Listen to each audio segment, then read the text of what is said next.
بسم اللہ الرحمن الرحیم۔ السلام علیکم، میں ہوں آصف نثار غیاثی۔ پاکستان تحریک انصاف بدستور سیاسی تنہائی کا شکار ہے۔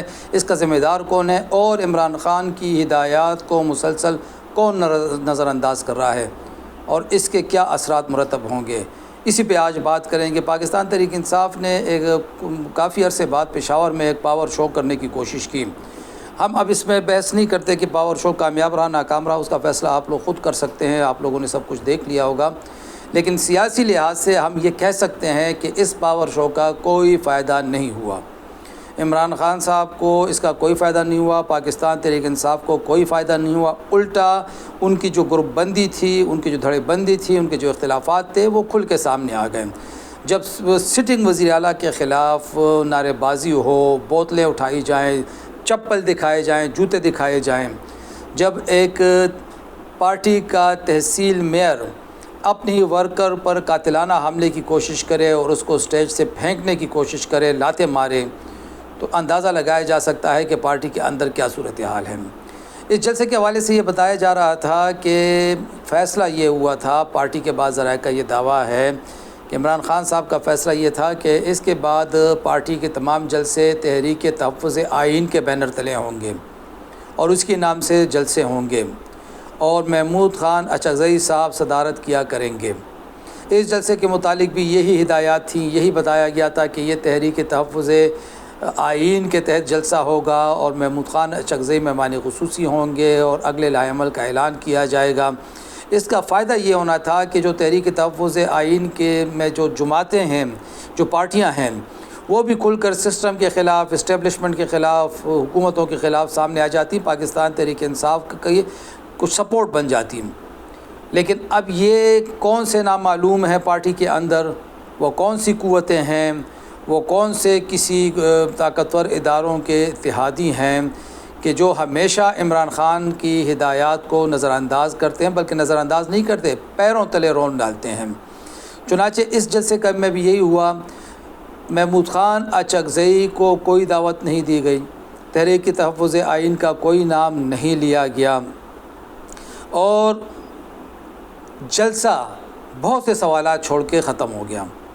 یہ ایک عجیب سی پریکٹس تھی، اپنے ہی صوبے میں لوگوں کو اکٹھا کرنا، جلسہ کرنا، اس پہ آپ کیا کسی پر پریشر ڈالیں گے؟ کسی پہ پریشر نہیں ڈلتا۔ اگر آپ اداروں پہ، عدلیہ پہ، اسٹیبلشمنٹ پہ دباؤ ڈالنے کی کوشش کریں تو پشاور میں جلسوں سے یہ نہیں ہوگا۔ آپ اسلام آباد میں جلسہ کریں، لاہور، کراچی میں کریں، پنڈی میں کریں۔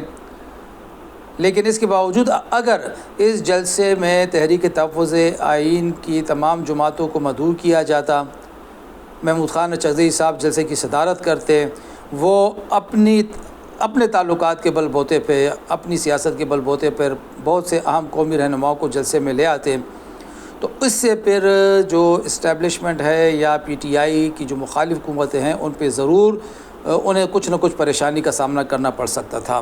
اور پی ٹی آئی کو جو ایک سیاسی تنہائی کا شکار نظر آتی ہے، یہ تاثر غربی ظاہر کرنے کا موقع مل جاتا ہے کہ وہ سیاسی تنہائی کا شکار ہے۔ پی ٹی آئی کو یہ بات یاد رکھنی چاہیے کہ وہ اکیلے رہ کر سسٹم کے خلاف نہیں لڑ سکتی۔ اس کی سب سے بڑی مثال پاکستان پیپلز پارٹی ہے۔ 1977 کے الیکشن میں دھاندلی کے الزامات کے بعد جب اپوزیشن نے تحریک چلائی، بھرپور تحریک چلائی، اس کے نتیجے میں ماشاء اللہ لگ گیا، بھٹو صاحب گرفتار ہوئے، بھٹو صاحب کو پھانسی بھی ہو گئی۔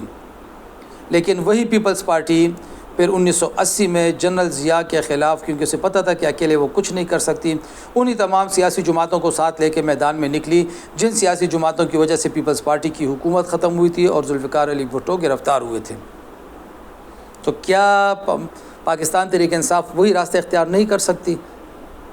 کیا وہ ان تمام سیاسی جماعتوں کو ساتھ لے کے نہیں چل سکتی؟ جب تک پاکستان تحریک انصاف کے ساتھ دیگر جماعتیں نہیں ہوں گی، جس میں تحریک تحفظ آئین میں جو شامل جماعتیں ہیں وہ، اور پھر بالخصوص یہاں سے اگر ہم ذکر کریں جمعیت علماء اسلام کا، جماعت اسلامی کا، عوامی نیشنل پارٹی کا، یہ جو آج کل سارے سسٹم کے خلاف نعرے بلند کر رہے ہیں، اسٹیبلشمنٹ کے خلاف نعرے بلند کر رہی ہیں یہ جماعتیں، ان کو ساتھ لیے بغیر پاکستان تحریک انصاف کے لیے آگے بڑھنا، کامیابی ڈھونڈنا، عمران خان صاحب کو رہا کروانا مشکل ہے، ناممکن ہے، اور یہ خیال است و محال است و جنوں۔